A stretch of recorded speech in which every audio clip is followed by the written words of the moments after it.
ഇന്ത്യയുടെ പ്രതിപക്ഷ നേതാവ് രാഹുൽ ഗാന്ധിയുടെ രാഷ്ട്രീയ ചരിത്രം പരിശോധിച്ചാൽ അദ്ദേഹത്തിന്റെ ബോംബുകളെല്ലാം സ്വന്തം ആസനത്തിൽ ഇരുന്ന് പൊട്ടുന്നതാണ് പതിവ്.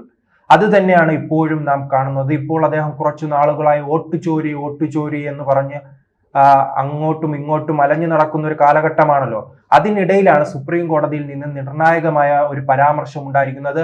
അത് ഇരട്ട വോട്ടുമായി ബന്ധപ്പെട്ടാണ്. ഇരട്ട വോട്ടുള്ളവർ ഇനി തെരഞ്ഞെടുപ്പിൽ മത്സരിക്കണ്ട എന്നൊരു തീരുമാനത്തിലേക്കാണ് സുപ്രീം കോടതി എത്തിയിരിക്കുന്നത്. ഇതിലൂടെ ഇരട്ട വോട്ടുമായി ബന്ധപ്പെട്ട് വോട്ടുചോരിക്ക് പിന്നാലെ ഇരട്ട വോട്ടുമായി ബന്ധപ്പെട്ട് ചില പേരുകൾ നാം ഉയർന്നു കേട്ടിട്ടുണ്ട്. രാഹുൽ ഗാന്ധിക്ക് വേണ്ടി എല്ലാ കാലത്തും കൈയടിക്കുന്ന പവൻ ഖേര, അതോടൊപ്പം തന്നെ കേരളത്തിലേക്ക് വരികയാണെങ്കിൽ അദ്ദേഹത്തിന്റെ സഹോദരി, അദ്ദേഹം പണ്ട് മത്സരിച്ചിരുന്നു വയനാട്, അദ്ദേഹത്തിന്റെ സഹോദരി ഇപ്പോൾ MP ആയിരിക്കുന്ന വയനാട്ടിലെ ഒരു മണ്ഡലമായ കൽപ്പറ്റയിലെ സിദ്ദിഖിനെതിരെയും ഇത്തരത്തിലൊരു ഇരട്ട വോട്ട് ആരോപണം ഉണ്ടായി. പിന്നീട് രമേശ് ചെന്നിത്തലയ്ക്കെതിരെ ഉണ്ടായി. അങ്ങനെ കോൺഗ്രസിന്റെ നേതാക്കൾക്കെതിരെയാണ് ഇത്തരം ഇരട്ട വോട്ടുകൾ കൂടുതൽ നാം കണ്ടിട്ടുള്ളത്. സുപ്രീം കോടതിയുടെ ഈ തീരുമാനം നടപ്പിലാക്കുകയാണെങ്കിൽ ഇരട്ട വോട്ടുള്ളവർക്ക് ഇനി മത്സരിക്കാൻ കഴിയില്ല. അതോടൊപ്പം തന്നെ നാം മറ്റൊരു കാര്യം ശ്രദ്ധിക്കണം. ഈ വോട്ടുചോരിയുമായി ബന്ധപ്പെട്ട് ഇദ്ദേഹം എല്ലാ ആരോപണങ്ങളും ഉന്നയിക്കുന്നത് ഏത് സംസ്ഥാനത്തിനെതിരെയാണ്? കൂടുതലും കർണാടകയുമായി ബന്ധപ്പെട്ടാണ്. കർണാടക ഇപ്പോൾ ആരാണ് ഭരിക്കുന്നത്? അത് കോൺഗ്രസ് ആണ്. അല്ലാതെ ഇദ്ദേഹം ഗുജറാത്തിനെ കുറിച്ച് പറയുന്നത് നാം കേട്ടിട്ടില്ല. പിന്നീട് രാജസ്ഥാനെ കുറിച്ച് പറയുന്നത് നാം കേട്ടിട്ടില്ല. ഇപ്പോൾ ഏറ്റവും അധികം പറയുന്നത് രണ്ട് സംസ്ഥാനം, ഒന്ന് മഹാരാഷ്ട്രയും അതോടൊപ്പം തന്നെ കർണാടകയും. കർണാടകയിലും ഇവരായിരുന്നല്ലോ ഗഡ്ബന്ധൻ ശിവസേനയുമായി. ഏറ്റവും വലിയ തമാശയാണല്ലോ ശിവസേനയുമായുള്ള ഗഡ്ബന്ധൻ. നോക്കൂ, ഒരു കാലത്ത് RSSനേക്കാൾ BJPയേക്കാൾ വലിയ ഹിന്ദുത്വം പറഞ്ഞു നടന്ന ഒരു പാർട്ടിയെ ഇപ്പോൾ ആലിംഗനം ചെയ്യുകയാണ് രാഹുൽ ഗാന്ധി. അത് തന്നെയാണ് അവിടുത്തെ പ്രശ്നവും. ന്യൂനപക്ഷം ചിന്തിക്കും, അവിടുത്തെ സാധാരണക്കാർ ചിന്തിക്കും, ഈ കോൺഗ്രസ് എന്ത് നിലപാടാണ്? ഇപ്പോൾ ആ സംശയം കേരളത്തിലേക്കും കടന്നു വന്നിട്ടുണ്ട്. കാരണം പിണറായി വിജയനും CPM-ഉം ഇപ്പോൾ നമ്മുടെ മലയാളികളെ വലിയ രീതിയിൽ വട്ടം ചുറ്റിക്കുന്നുണ്ട്. ഒരു ദിവസം പറയും ശബരിമലയിൽ പെണ്ണുങ്ങൾ കയറുന്നതാണ് നവോത്ഥാനമെന്ന്. അത് കഴിഞ്ഞിട്ട് ഇപ്പോൾ പറയുന്നു ഞങ്ങൾ തടയുമെന്ന്, ഞങ്ങൾ ഭക്തജനങ്ങളോടൊപ്പമാണെന്ന്. സഖാക്കൾ വട്ടം ചുറ്റുകയല്ലേ. പിന്നീട് നാം കണ്ടതാണ് വിമാന ടിക്കറ്റെല്ലാം വെറുതെ പോയിരിക്കുകയാണ്. ബ്രിട്ടാസിന്റെ കൈരളിക്ക് വേണ്ടി പ്രത്യേക ഇന്റർവ്യൂവിനായി അദ്ദേഹം ചാർട്ടേഡ് വിമാനത്തിൽ പറന്നാണ് പോയത്. അവിടെ പോയി ഇറങ്ങി പണ്ട് മാതാ അമൃതാനന്ദമയോടൊപ്പം ഉണ്ടായിരുന്ന ആ വിദേശ വനിതയുടെ ഇന്റർവ്യൂ എടുക്കുന്നു, അഭിമുഖം എടുക്കുന്നു, ലൈവായി കൊടുക്കുന്നു.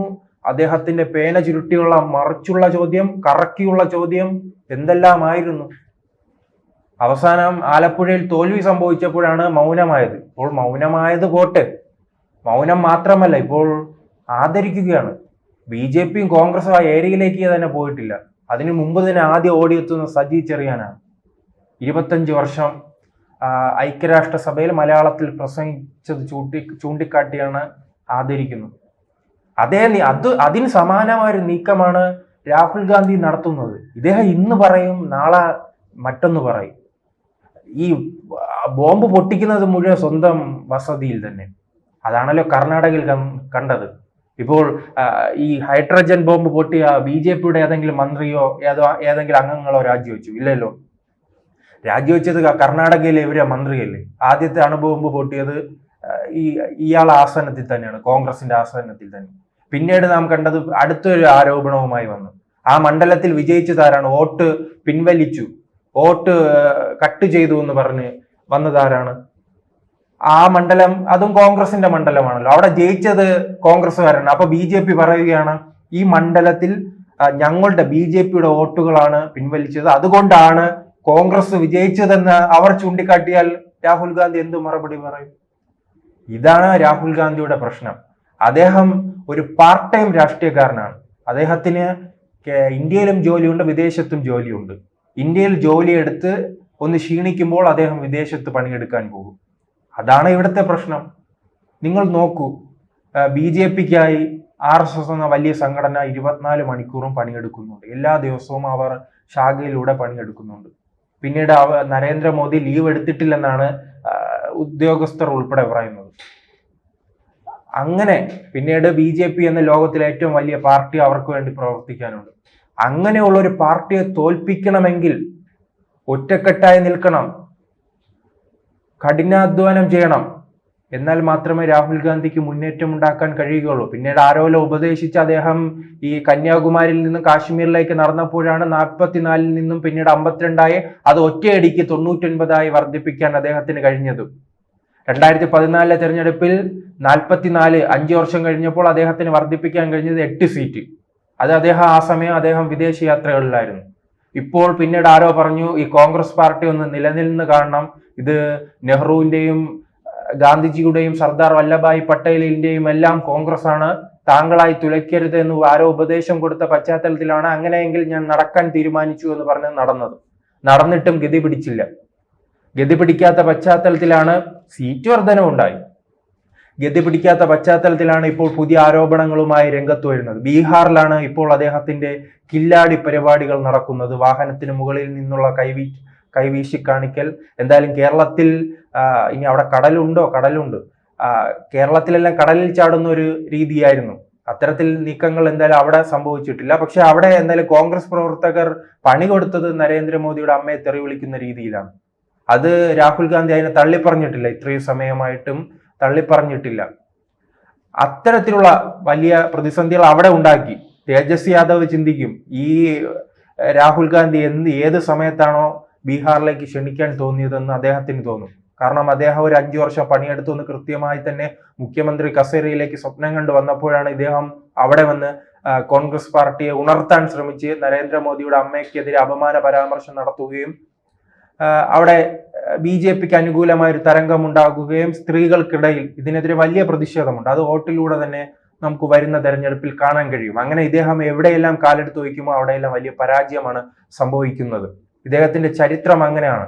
എന്തായാലും കോൺഗ്രസുകാർ ഒരു ജൻസി കലാപം കോൺഗ്രസിനുള്ളിൽ ആരംഭിച്ച് ഇദ്ദേഹത്തെ പൂർണ്ണമായി തന്നെ ഒഴിവാക്കേണ്ട സമയം അതിക്രമിച്ചിരിക്കുകയാണ്. അവിടെ പുതിയ നേതാക്കൾ വരട്ടെ. ഇനി നെഹ്റു കുടുംബത്തിൽ നിന്ന് തന്നെ നിങ്ങൾക്ക് നേതാവ് ആവശ്യമുണ്ടെങ്കിൽ പ്രിയങ്ക ഗാന്ധിയെ കൊണ്ടുവരൂ. അവരിപ്പോൾ നിലവിൽ വയനാടിന്റെ MP ആണല്ലോ, അവർ വരട്ടെ. 5 വർഷം അവർക്കും കൊടുക്കാം, എല്ലാവർക്കും കൊടുക്കാൻ. ആരാണ് BJPയെ പരാജയപ്പെടുത്തുന്നത് അവരെ നിങ്ങൾ ഉയർത്തിക്കൊണ്ടുവരും. എന്തായാലും 3 വട്ടമായി നോക്കൂ. 2014, 19, 24 തെരഞ്ഞെടുപ്പുകളിൽ ഇദ്ദേഹത്തിന് സാധിച്ചില്ല. ഇപ്പോൾ BJPയെ പരിശോധിച്ച് നോക്കൂ. 2004 അന്ന് തെരഞ്ഞെടുപ്പിൽ മുഖമായി മാറിയിരുന്നത് വാജ്പേയി ആണെങ്കിൽ അതിന്റെ ചുക്കാൻ പിടിച്ചത് അദ്വാനിയായിരുന്നു.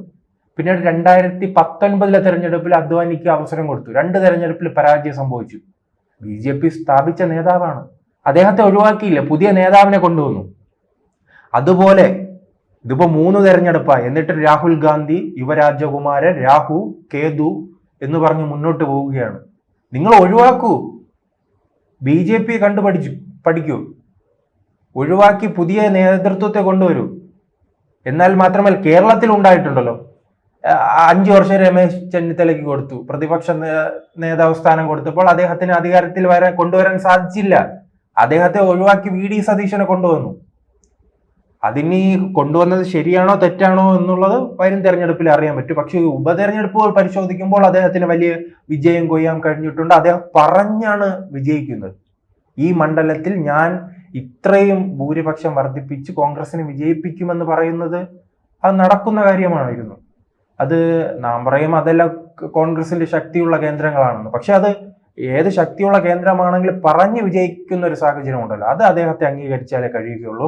എന്തായാലും ഈ ഇരട്ട വോട്ടുമായി ബന്ധപ്പെട്ടും രാഹുൽ ഗാന്ധിക്ക് വലിയ തിരിച്ചടിയാണ് ഉണ്ടായിരിക്കുന്നത്. അത് ഏറ്റവും അധികം ഇരട്ട വോട്ടുകൾ ഇവിടെ വിവാദങ്ങളിൽ ഉയർന്നു വന്നിട്ടുള്ളത് അത് കോൺഗ്രസിനെയാണ് അത് ഏറ്റവും കൂടുതൽ ബാധിച്ചിരിക്കുന്നത്.